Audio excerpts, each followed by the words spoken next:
जय जय राम कृष्ण हरी जय जय राम कृष्ण हरी जय जय राम कृष्ण हरी जय जय राम कृष्ण हरी जय जय राम कृष्ण हरी राम कृष्ण हरी राम कृष्ण हरी राम कृष्ण हरी राम कृष्ण हरी राम कृष्ण हरी जय जय राम कृष्ण हरी राम कृष्ण हरी जय जय राम कृष्ण हरी जय जय राम कृष्ण हरी जय जय राम कृष्ण हरी जय जय राम कृष्ण हरी जय जय राम कृष्ण हरी जय जय राम कृष्ण हरी जय जय राम कृष्ण हरी जय जय राम कृष्ण हरी रूप पाहता लोचनी सुख झाले ओ साजनी सुख झाले ओ साजनी सुख झाले ओ साजनी तो हा विठ्ठल बलवा तो हा माधव बलवा तो हा माधव बलवा तो हा माधव बलवा बहुता सुकृताची जोडी म्हणून विठ्ठल यावं म्हणून विठ्ठल यावं म्हणून विठ्ठल यावं तो हा विठ्ठल बलवा तो हा माधव बलवा तो हा माधव बलवा तो हा सर्व सुखाचे आगर सर्व सुखाचे आगर बाप रखुमा देवीवर बाप रखुमा देवीवर बाप रखुमा देवीवर बाप रखुमा देवीवर तो हा विठ्ठल बलवा तो हा विठ्ठल बलवा तो हा विठ्ठल बलवा तो हा माधव बलवा तो हा माधव बलवा तो हा माधव बलवा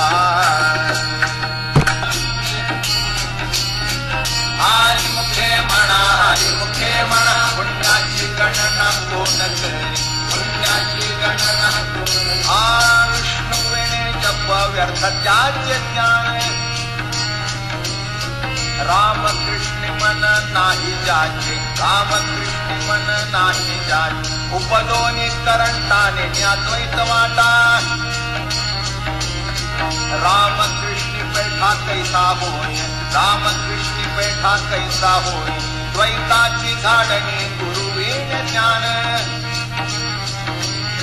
त्या कैचे कीर्तन घडेल ना त्या कैचे कीर्तन घडेल ना ज्ञान देव म्हणे सगुण हे ध्यान नाम पाठ मौन प्रपंचाचे नाम पाठ मौन प्रपंचाचे हरी मुखे म्हणा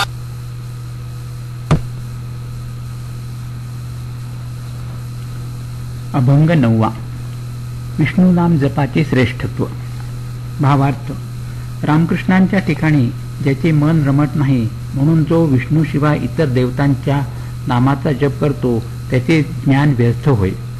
मनुष्य जन्माला येऊन ज्याने अद्वैताचा मार्ग किंवा अद्वितीय असा नामस्मरणाचा मार्ग जाणला नाही तो अभागाच होय. नामस्मरणाशिवाय रामकृष्णांच्या नामरूपात मनाची स्थिरता कशी होईल बरे? सद्गुरू वाचून द्वैतबुद्धी नाहीशी होऊन भगवत स्वरूपाचे ज्ञान कसे होईल बरे? आणि हे ज्ञान झाल्या वाचून हरिनाम संकीर्तन घडू शकत नाही. श्री ज्ञानेश्वर माऊली म्हणतात, हरि नामपाठाने अंतःकरणात श्रीहरीचे सगुण ध्यान ठसले आणि त्यामुळेच प्रपंचाचा भास मावळला. येथे विष्णू शब्दाने विष्णूंचे रामकृष्णादी अवतार गृहीत धरले आहेत. म्हणून केवळ विष्णू नामाचा जप करावा असा विष्णुविणे याचा अर्थ नाही. तसेच विष्णुविणे याचा अर्थ शिवनामाचा जप करू नये असाही नाही. कारण वारकरी संप्रदाय हरिहरांमध्ये भेद मानत नाही. हरिहर नाही भेद करू नये वाद, उजवे वामभाग तुका म्हणे एकची अंग. एकच परब्रह्म सत्वगुणांच्या आश्रयाने विष्णुरूपाने जगतपालन करते, तर तमोगुणांच्या आश्रयाने शिवरूपाने जगाचा संहार करते. तुका म्हणे भक्तीसाठी हरिहर अरूपाचे अक्षर विभाग हे. शिव विष्णू ही दोन्ही रूपे परब्रह्माची अविनाशी रूपे आहेत. म्हणून शिव विष्णू किंवा त्यांच्या अवतारांच्या शिवाय अन्य ज्या प्रापंचिक सुखे देणाऱ्या देवता आहेत त्यांच्या काम्य जपाचा येथे निषेध केला आहे. उपाधीच्या अपेक्षेने ब्रह्माचे कारण ब्रह्म व कार्यब्रह्म असे दोन भेद होतात. श्रीमद शंकराचार्यांनी अस्ति ब्रह्म नित्य शुद्ध बुद्ध मुक्त स्वभावम सर्वज्ञम सर्वशक्ती समन्वितम असे जे परब्रह्माचे लक्षण केले आहे ते कारण ब्रह्म होय. कारण ब्रह्म निरुपाधिक असून कार्यब्रह्म सोपाधिक आहे.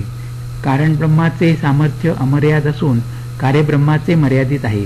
सगुण साकार शिव व विष्णू हे निरुपाधिक कारण ब्रह्मच असून त्याचे अवतारही कारण ब्रह्मच आहेत व तेच भक्तीचे आलंबन आहेत. त्यांच्याशिवाय अन्य देवता या सोपाधिक व मर्यादित सामर्थ्यांचे आहेत. त्यांच्या नामजपाचा येथे निषेध केला आहे कारण त्यांच्या नामजपाने त्या संतुष्ट झाल्या तर ऐहिक वा पारलौकिक सुख मिळवून देतील पण श्रीहरीची प्राप्ती करून देणार नाहीत. त्याचप्रमाणे अशा लोकांना निरुपाधिक हरिहराच्या भक्ती वाचून अनुभवजन्य अद्वैत ज्ञानही होत नाही. मनुष्य जन्माचे परमध्येय भगवत प्राप्ती हेच आहे. जो मनुष्य जन्म प्राप्त होऊनही हे ध्येय साध्य करीत नाही तो करंटा म्हणजे दुर्दैवी होय. बरे, हे ध्येय साध्य करण्यासाठी फार कष्टही नाहीत. नामस्मरणासारखी अतिशय सोपा अद्वितीय मार्ग दुसरा नाही. शिवाय साधनाने अद्वय अशा मोक्ष मार्गाची प्राप्ती होते. असे रामकृष्ण नाम जो कोणी घेत नाही त्याचा रामकृष्णाच्या नामरूपाच्या ठिकाणी प्रवेश होत नाही आणि त्याला परमानंद रूप मोक्षही मिळू शकत नाही. द्वैताचा अनुभव हा सर्व दुःखाचे कारण होय. त्याची पूर्ण निवृत्ती झाली तरच आनंदरूप श्रीहरीशी समरस होऊन स्वतःला आनंदरूप होता येते. ही स्थिती प्राप्त होण्याकरता श्रीहरीच्या स्वरूपाचे यथार्थ ज्ञान झाले पाहिजे. हे ज्ञान स्वानुभवी सद्गुरूंच्याकडूनच मिळू शकते. सद्गुरु वाचोनी नाम नये हाता साधन साधिता कोटी गुणे. नामदेव म्हणे सद्गुरु पासोनी नाम घ्या जाणोनी नाना काही. गीतेत भगवंतांनीही ज्ञान सद्गुरूंकडूनच घेण्यास सांगितले आहे. साक्षात्कारी व शास्त्रज्ञानी गुरु तुला ज्ञानाचा उपदेश करतील असे भगवान अर्जुनाला म्हणाले होते. असे ज्ञान प्राप्त झाल्याशिवाय नामसंकीर्तन घडू शकत नाही. श्री सद्गुरु कृपेने श्रीहरीचे यथार्थ ज्ञानामुळे श्रीहरीविषयी स्वाभाविक असीम प्रेम आणि त्यामुळे त्याच्या नामरूपाचे अखंड स्मरण व चिंतन होऊ शकते. वेदांताची पुस्तके वाचून स्वबुद्धीने मिळवलेले शाब्दिक ज्ञान व्यर्थ आहे. त्याने भगवत स्वरूपाचा अनुभव येऊ शकत नाही. म्हणूनच माऊली म्हणतात, जेणे अंतःकरण बांधले संकल्पानये जयाचेनी वाक्य उजियडे जाहले चित्त निधडे. ब्रह्माचेनी पाडे निशंक होय ऐसे ज्ञान प्रकाशे पाहेल तै मोहांधकार जाईल जय श्री गुरुकृपा होईल पार्थागा. श्री ज्ञानेश्वर माऊली म्हणतात, ज्या श्रीहरीचे नामस्मरण करायचे त्याचे ध्यान सगुण आहे. नाम आणि रूप त्यांचा नित्य संबंध असल्यामुळे नाम घेतल्याबरोबर रूपही लक्षात येते. श्रीहरी सगुण आहे याचा अर्थ तो षड्गुण ऐश्वर्य संपन्न आहे पण सत्व रज तम या मायागुणांनी रहित आहे म्हणूनच निर्गुण आहे. तो साकार दिसतो तेव्हा त्याचा आकार मायेच्या गुणांनी तयार झालेला असून भक्तांवर अनुग्रह करण्यासाठी तो स्वतःच्या इच्छेनुसार आकार धारण करतो. म्हणूनच तर जन्माच्या वेळी श्रीकृष्णाने वसुदेव देवकींना चतुर्भुज रूप दाखविले होते आणि त्यांच्या प्रार्थनेवरून पुन्हा बालरूप धारण केले. असेच तर इतरही अनेक प्रसंग पुराणात आलेले आहेत. अशा रीतीने श्रीहरी सगुण साकार असूनही निरुपाधिक आहेत. म्हणून सगुण श्रीहरीची प्राप्ती ही सुद्धा निर्गुण परब्रह्माचीच प्राप्ती होय. याच अर्थाने माऊली म्हणतात की मला सगुण ध्यानाने प्रपंचाचा विसर पडला. प्रारब्ध बळाने भक्तिरहित ज्ञानाला समाधी अवस्थेशिवाय अन्य वेळी जग सत्य वाटते तसे भक्तांचे होत नाही. त्यांना अखंड भगवत प्रेम रूप समाधी असते. त्यामुळे प्रपंचाचा निश्शेष विसर पडतो.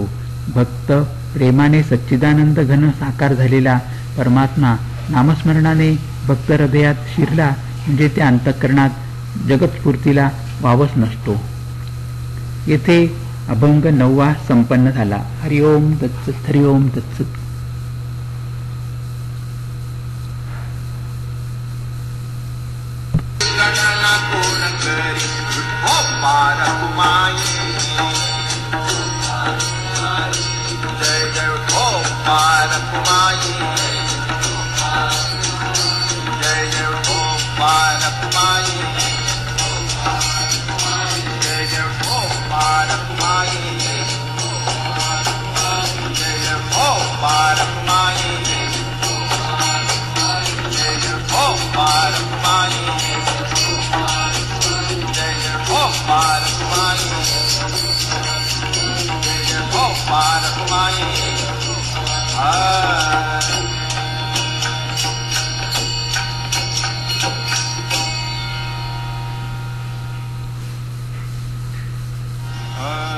त्रिवेणी संगमी नाना तीर्थे भ्रामी चित्त नाही नामी तरिते व्यर्थ चित्त नाही नामी तरिते व्यर्थ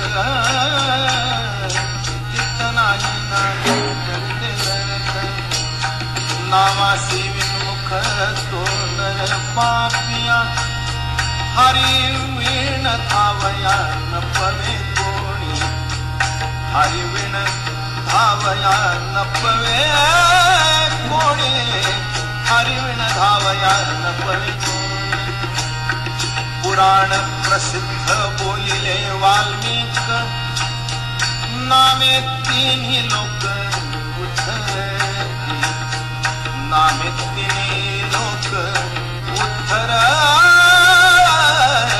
नामे तिन्ही लोक उद्धरती ज्ञानदेव म्हणे नाम जपा हरीचे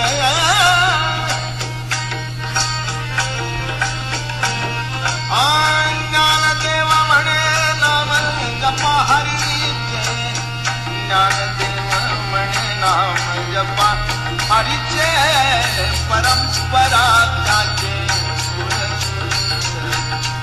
परंपरा त्याचे कुळ शुद्ध परंपरा त्याचे कुळ शुद्ध हरी मुख्य.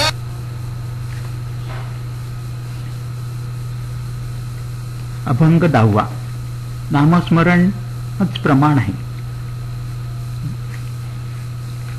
ज्ञानेश्वर माऊली म्हणतात, गंगा यमुना सरस्वती या 3 पवित्र नद्यांच्या त्रिवेणी संगमात स्नान केले किंवा यासारख्या अनेक तीर्थक्षेत्री जाऊन स्नान आदी केले, पण श्रीहरीच्या नामस्मरणात प्रेमभाव नसेल तर हे सर्व व्यर्थ आहे. हरिनामाविषयी जो विन्मुख असेल तो मनुष्य पापीच होय. अशा पाप्याचा उद्धार श्रीहरीशिवाय अन्य कोणी करू शकणार नाही. नामस्मरणाने उद्धरून गेलेले पुराण रचनेमुळे प्रसिद्ध असलेले वाल्मिकी ऋषी स्वानुभवाने सांगतात की नामानेच तिन्ही लोकांचा उद्धार होतो. श्री ज्ञानदेव महाराज म्हणतात, जो हरिनामाचा जप करतो त्याचे कुळ पिढ्यानिपिढ्या शुद्ध होते. पापे ही भगवत प्राप्तीला प्रतिबंधक असतात. संसारातील निरनिराळी दुःखे हेही पापाचेच फळ आहे. निरनिराळ्या प्रकारची पापे नाहीशी होण्यासाठी तीर्थाटन करण्याची शास्त्रांची आज्ञा आहे. पवित्र तीर्थात स्नान करण्याने चित्त शुद्ध होते. चित्तातून राजस तामस पापवासना निघून गेल्या की चित्त सात्विक बनते. सत्वात संजयते ज्ञानम. सत्वगुणामुळेच ज्ञान उत्पन्न होते. भगवत साक्षात्कारासाठी सत्वगुणाचीच आवश्यकता आहे. भगवंतांनी तीर्थाच्या ठिकाणी सत्वगुणाचा उत्कर्ष करण्याचे सामर्थ्य ठेवले आहे. अशा तीर्थात स्नान दान इत्यादींनी पाप नाहीसे होऊन सत्वगुण वाढतो हे खरे, पण हरिनाम स्मरणपूर्वक ते केले तरच हे घडते. अन्यथा ते व्यर्थ होय. कारण तीर्थांना सामर्थ्य दिले ते भगवंतांनी. पापी लोकांच्या स्नानादिकांनी जेव्हा तीर्थही पापयुक्त बनतात तेव्हा ती भगवत स्मरण करणारे साधू लोक येऊन आपल्या स्नान करून आपल्याला पवित्र करतील याची ती वाट पाहत असतात. संत तीर्थात स्नान करतात तेव्हा संत नव्हे तर तीर्थे पवित्र होतात. हरिनाम स्मरणाचे हे महत्व आहे. केवळ तीर्थाटनच नव्हे तर कोणतेही वैदिक पौराणिक कर्मसुद्धा स्मरणाने पूर्णतेला जाते. पण त्यात काही कारणाने अपूर्णता राहिली तरीही ज्यांच्या स्मरणाने आणि नामोच्चारणाने तप यज्ञ इत्यादी कोणत्याही क्रिया काही न्यून न राहता संपूर्णपणे होतात त्या अच्युतांना मी वंदन करतो. प्रत्येक धर्मकृत्याच्या शेवटी वरील श्लोक म्हणून श्री विष्णूंचे नामस्मरण व नामोच्चारण करण्यात येते. याचे कारण हेच. शिवाय तीर्थाटन वगैरे श्रद्धावानांना फळ देतात. तर हरिनामस्मरण चुकून अग्नीवर पाय पडला तरी जसा भासतो तसे श्रद्धा नसलेल्यांचेही दोष ते नाहीसे करते. याच आशयाचा एक श्लोक गरुड पुराणात आला आहे. त्याचा अर्थ असा: हजारो गंगा स्नानांमुळे आणि कोट्यावधी पुष्कर तीर्थ स्नानांमुळे जे पाप लयाला जाते ते पाप श्रीहरिस्मरणाने लयाला जाते. तीर्थांचे स्वामी भगवान त्यांचाच अनादर केल्यास आपल्या स्वामींचा अनादर करणाऱ्यांची पापे तीर्थे कशी बरी नाहीशी करू शकतील. हरिनामा वाचून तीर्थादी प्रायश्चित्ताने अनंत जन्मांतील अनंत पापे नाहीशी होऊ शकत नाहीत व हरिनामाचा अनादर हे पाप तर हरिनामाचा आदरपूर्वक जप केल्याशिवाय कशानेही नाहीसे होऊ शकत नाही. अशा पापी पुरुषाला एका भगवंताशिवाय कोणीही तारणारा नाही. संत श्रेष्ठ गुलाबराव म्हणतात, पुढती पापे करणार नाही ऐसी आण वाहुनी पाही, पुढती पापे न करिता लवलाही, नामे जळती पाप शिखर. सर्व देवता कर्माप्रमाणे श्रीहरींनीच निर्माण केलेली फळे देतात. त्यामुळे जन्ममरणाच्या चक्रातून कधीच मुक्तता होऊ शकत नाही. पण श्रीहरीचे नाव कर्माचे निर्दालन करून सद्गती देणारे व संसार बंधनातून सोडविणारे आहे.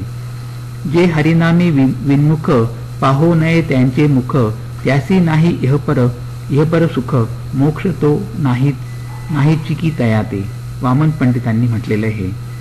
त्याचप्रमाणे सर्व पातकांचे मूळ जी अविद्या अर्थात देहालाच आत्मा समजणे हे पापाचे मूळ हरिनामाशिवाय कधीही क्षीण होत नाही. आयुष्याच्या पूर्वार्धात हत्येसारखी निर्घृण पापे करणारा वाल्या कोळी श्रीरामांच्या प्रभावाने वाल्मिकी ऋषी झाला. त्यांनी रामायण रचून जगाला गरजून सांगितले की रामनामाच्या प्रभावाने त्रैलोक्याचा उद्धार होतो. हे मी माझ्या अनुभवाने सांगतो. वाल्मिकी ऋषी म्हणतात, हे रामा, तुझ्याहून तुमचे नाव अधिक श्रेष्ठ आहे असे माझे निश्चित मत आहे. कारण तुम्ही केवळ अयोध्येचा उद्धार केला, पण तुमच्या नावाने त्रैलोक्याचा उद्धार झाला आहे.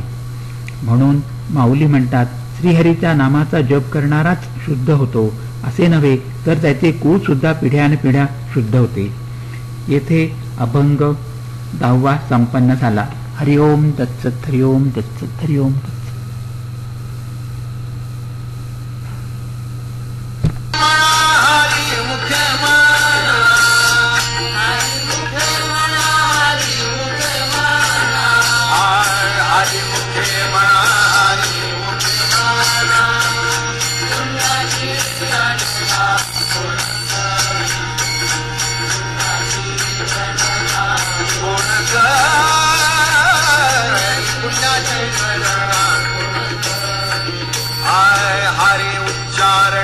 अनंत पापराशी जातील लयासी क्षण मात्रे, जातील लयासी क्षण मात्रे, जातील लयासी क्षण मात्रे.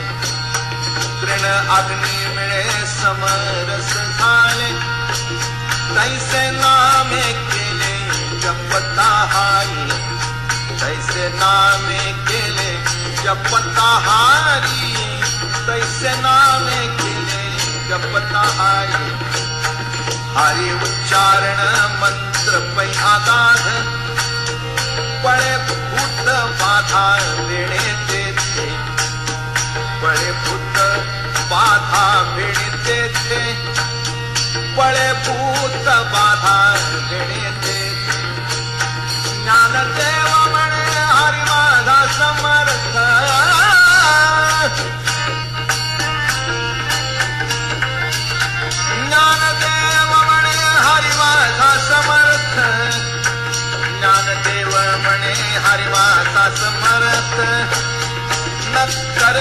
अर्थ उपनिषदात न करवे अर्थ उपनिषदात न करवे अर्थ उपनिषदात हरी मुखे म्हणा हरी मुखे म्हणा.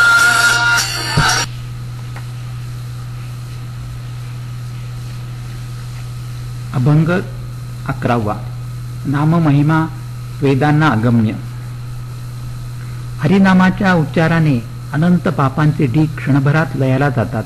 त्याचप्रमाणे ज्याप्रमाणे वाळलेले गवत आगीलाच मिळतात आगरूप होऊन जाते, तसे हरिनामाच्या जपाने पापांचे भस्म होऊन साधक हरिरूप होतो. हरिनामाचा उच्चार हा एवढा प्रभावी मंत्र आहे की याच्या भयाने भूतबाधा नाहीशी होते. श्री ज्ञानेश्वर महाराज म्हणतात, माझा हरी एवढा सामर्थ्यवान आहे की त्याचे सामर्थ्य व स्वरूप उपनिषदांनाही न कळण्यासारखे आहे. भगवंतांच्या नामाचा महिमा अगाध आहे, कारण नाम व नामी एकरूप असल्यामुळे भगवंत जसे षड्गुण ऐश्वर्य संपन्न आहेत तसेच त्यांचे नामही आहे. कित्येक ठिकाणी तर भक्तांनी भगवंताहून त्यांचे नाम अधिक श्रेष्ठ असल्याचे म्हटले आहे. राम या केवळ नामाने पाषाण समुद्रावर तरल्याचे रामायणात वर्णन आहे. कविवर्य मोरोपंत केकावलीत म्हणतात, हे जगन्नायका, तुमचे नाम तुमच्यासारखे श्रेष्ठ आहे. त्यात तुमच्याहून जराही उणेपणा नाही.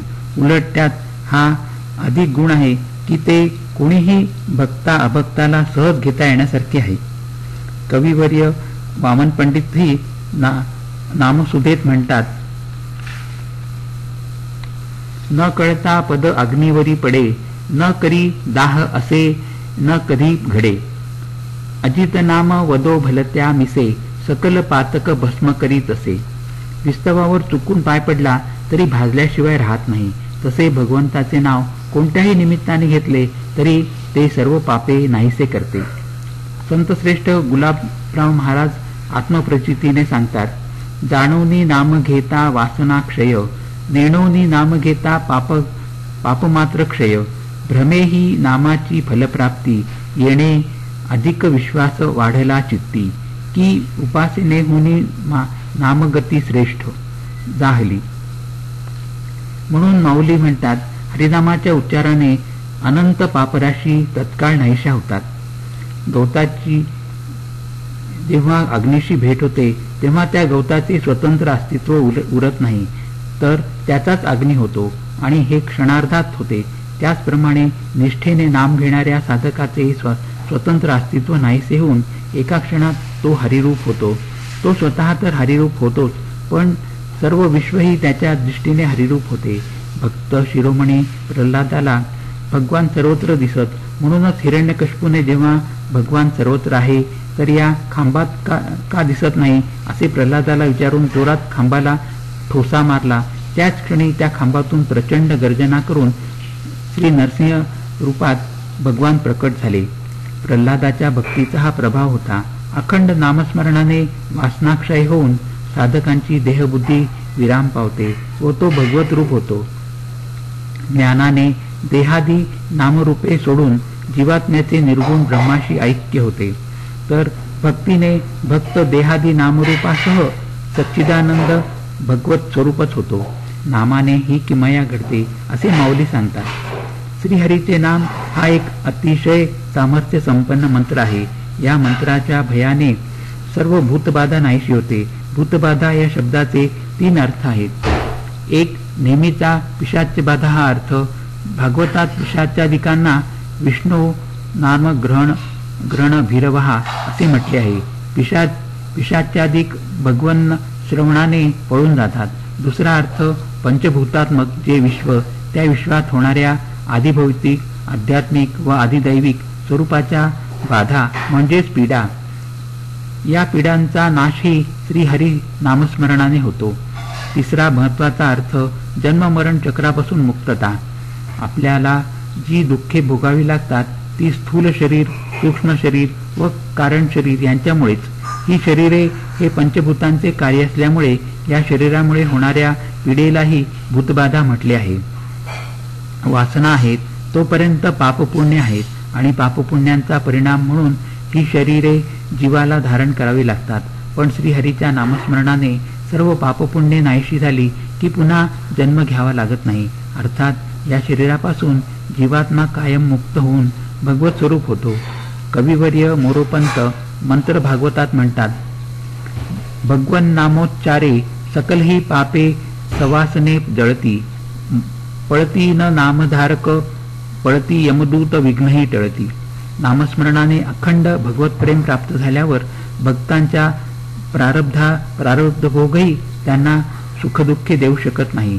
तुकाराम महाराजांनीही असाच निर्वाळा दिला आहे. तुका म्हणे नोहे बाधा आणि कदा भूतांची. श्री ज्ञानेश्वर माऊली म्हणतात, माझा श्रीहरी असा समर्थ आहे, त्याची स्वरूप स्थिती अशी अतर्क्य आहे की तिचे वेदांनाही वर्णन करता येत नाही. या नाम महिम्याचे वर्णन करताना माऊली म्हणतात, तत्वमस्यादी वाक्यम उपदेशू नामाचा अर्धांशू नाही तेथे. तत्वमसी इत्यादी महावाक्यांच्या विचाराने प्राप्त होणारी स्थिती नामस्मरणाने प्राप्त होणाऱ्या स्थितीच्या अर्ध्या अंशाने सुद्धा नाही. उपनिषदांनी जीव ब्रह्माचे ऐक्य पटविण्याकरता तत्वमसी, अहम ब्रह्मास्मी, प्रज्ञानम ब्रह्म, अयमात्मा ब्रह्म अशी 4 महावाक्ये सांगितली आहेत. ज्ञानमार्गात आत्मज्ञानासाठी या महावाक्यांचा उपदेश केला जातो, परंतु हा उपदेश अव्यक्त विषयक असल्याने यामध्ये क्लेश अधिक आहेत. पण श्रीहरीच्या नामांचे अभेद्य कवच घातले असता क्लेश मुळीच होत नाहीत आणि निर्गुण ब्रह्मप्राप्ती सहजासहजी होते. येथे अभंग 11वा संपन्न झाला. हरिओम तत्सत. हरिओम तत्सत. हरिओम तत्सत.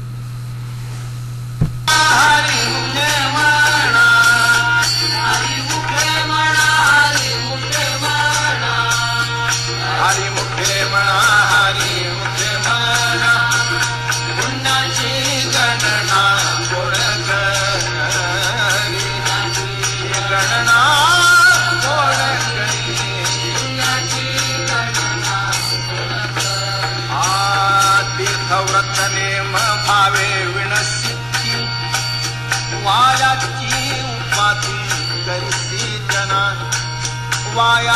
उपाधी करिसी जना, वायाची उपाधी करिसी जना. भाव बळे आकळे एरवी नाकळे, करतळी आवळे तैसा हरी, करतळी आवळे तैसा हरी, करतळी आवळे तैसा हरी. पारियाचा रवा घेता भूमीवरी, यत्न परोपरी साधन तैसे, यत्न परोपरी साधन तैसे, यत्न परोपरी साधन तैसे. ज्ञानदेव म्हणे निवृत्ती निर्गुण,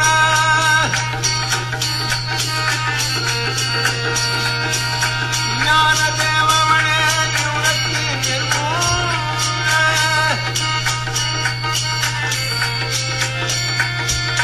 ज्ञानदेव म्हणे निवृत्ती निर्गुण.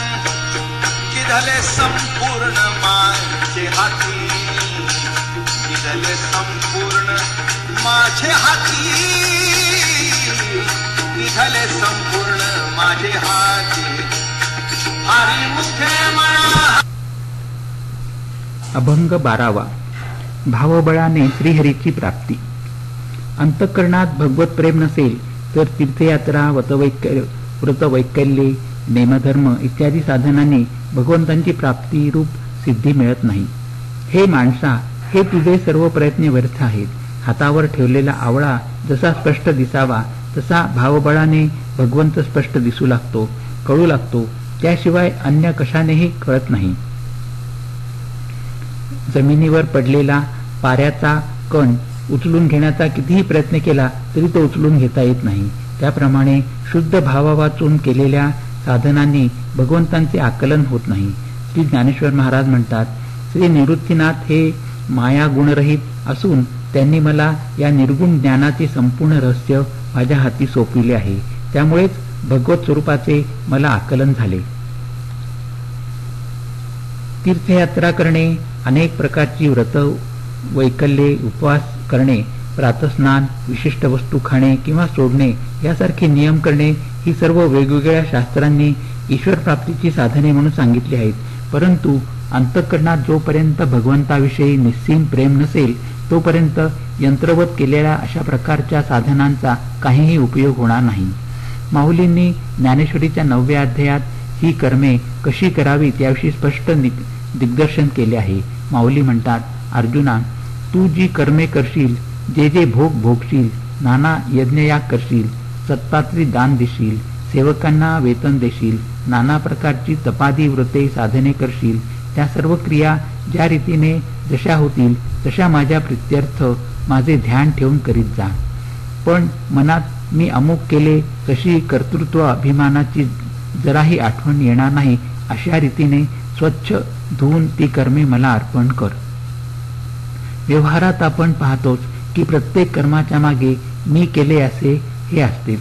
मी अमुक तीर्थयात्रा केल्या, इतक्या देणग्या दिल्या, इतके नोकर चाकर मी पोचतो इत्यादी स्वरूपाची वाक्ये हरघडी आपण ऐकतो, बोलतो. त्याला संसार चक्रातच जन्मोजन्म राहायचे असेल, ज्याला संसार चक्रातच जन्मोजन्मी राहायचे असेल त्याला हा भाव ठीक आहे. पण ज्याला भगवंतापाशी जायचे आहे त्याने माऊलीचे म्हणणे ध्यानात घेऊन त्यानुसार वागण्याचा प्रयत्न केला पाहिजे. कारण कर्तृत्व भोक्तृत्व हीच जीवाची उपाधी आहे. तीर्थ यात्रादी साधनात हा कर्तृत्व भाव सोडून देता आला पाहिजे आणि सर्व काही भगवत प्रीत्यर्थ त्याच्या आज्ञेनेच आहे हा भाव ठेवता आला पाहिजे. तरच परमार्थात त्यांचा उपयोग होतो. कर्तृत्व नसेल तर भोक्तृत्वही नाही, भोक्तृत्व नसेल तर पुनर्जन्म नाही. संसारात सागरातून पार होण्याची ही युक्ती आहे. श्रीहरीची प्राप्ती हे कर्माचे फळ नव्हे, कारण कर्म नाशिवंत असल्याने त्याचे फळही नाशिवंत असते आणि भगवंत तर नित्य आहेत, म्हणून त्यांच्या प्राप्तीचे साधन ही नित्यच असले पाहिजे. भगवंता वाचून दुसरी नित्य वस्तूच नसल्याने त्यांच्या प्राप्तीचे साधन स्वतः तेच अर्थात त्यांचेच सगुण नामरूप आहे. हा भाव मनात ठेवून त्यांच्या बळाने म्हणजे दृढ विश्वासाने नामस्मरण केल्यास हातातील आवळा जितक्या स्पष्टपणे आपल्याला कळतो तितक्याच स्पष्टपणे भगवंत आपल्याला कळू लागेल. दृढ श्रद्धेने मन निशंक होते व निस्सीम प्रेमाने केलेल्या नामस्मरणाने चित्त भगवताकार होते. याविषयी तुकाराम महाराज म्हणतात, न कळे कळे न कळे ज्या धर्म, ऐका सांगता रे वर्म, माझ्या विठोबाचे नाम अट्टहासे उच्चारा, तो या दाखविल वाटा, जया पाहिजे त्या नेटा, कृपावंत मोठा पाहिजे तो कळवळा, तुका म्हणे मोल, नलगे द्यावे वेचा बोल, विठ्ठल विठ्ठल ऐसा छंद मनासी. वास्तविक पाहता आवळ्याची उपमाही अपुरीच आहे, कारण अंतःकरणाला आवळ्याचे ज्ञान होते खरे, पण अंतःकरणाहून आवळा वेगळा राहतो आणि भगवंताचे चित्ताला जेव्हा ज्ञान होते तेव्हा चित्तच भगवत स्वरूप होते. इतक्या प्रत्यक्षपणे भगवंताचे ज्ञान होते. जमिनीवर पडलेला पारा उचलायला गेले तर तो उचलता येत नाही, उलट त्याचे बारीक बारीक कण विखरून जातात, म्हणजेच हे सारे प्रयत्न व्यर्थ होतात. तसेच तीर्थयात्रा व्रतवैकल्ये साधनांसाठी खूप कष्ट करावे लागतात, पण त्याचे भगवत प्रेम नसेल तर हे सर्व व्यर्थ ठरतात. अनेक जण तर ही साधने सकाम भावनेनेच करतात. काहींनी निष्कामपणे केली तरी त्यामुळे चित्तशुद्धी होते, पण भगवत प्राप्ती होत नाही. भक्ती हा एकच भगवत प्राप्तीचा मार्ग आहे. भक्तीमध्ये अहंकाराला मुळीच स्थान नाही. जेथे अहंकार उत्पन्न होतो तेथे भगवंत राहत नाहीत. रासलीलेच्या प्रसंगी गोपींना अहंकार उत्पन्न झाला तेव्हा ते तत्काळ अंतर्धान पावले. जेव्हा अहंकार वितळला तेव्हा पुन्हा ते प्रकट झाले. इतर साधनात साधने वेगळे व साध्य वेगळे असते, पण नामस्मरणाच्या साधनात साधन व साध्य एकच श्रीहरी आहे. बीज आणि फळ हरीचे नाम असे श्री तुकाराम महाराज म्हणतात, ते याच अर्थाने. श्री ज्ञानेश्वर महाराज म्हणतात, माझे सद्गुरू निवृत्तीनाथ निर्गुण म्हणजे मायागुणांनी रहित असून त्यांनी सगुण साकार रूपातच स्वतःची गुणातीत स्वरूप स्थिती संपूर्णपणे मला प्राप्त करून दिली आहे. सद्गुरू हे सत्शिष्याला आपणा सारिखे करीती तत्काळ नाही काळ वेळ तया लागी, म्हणजे ते सत्शिष्याला तत्काळ स्वस्वरूपाची अर्थात परब्रह्म रूपाची स्थिती प्राप्त करून देतात. अशी परमानंदाची स्थिती श्री निवृत्तीनाथांनी आपल्याला प्राप्त करून दिली आहे, असे श्री ज्ञानेश्वर माऊली सांगते आणि त्यांच्याविषयी कृतज्ञता प्रकट करते. येथे अभंग 12वा संपन्न झाला. हरिओम तत्सत, हरिओम तत्सत, हरिओम तत्सत.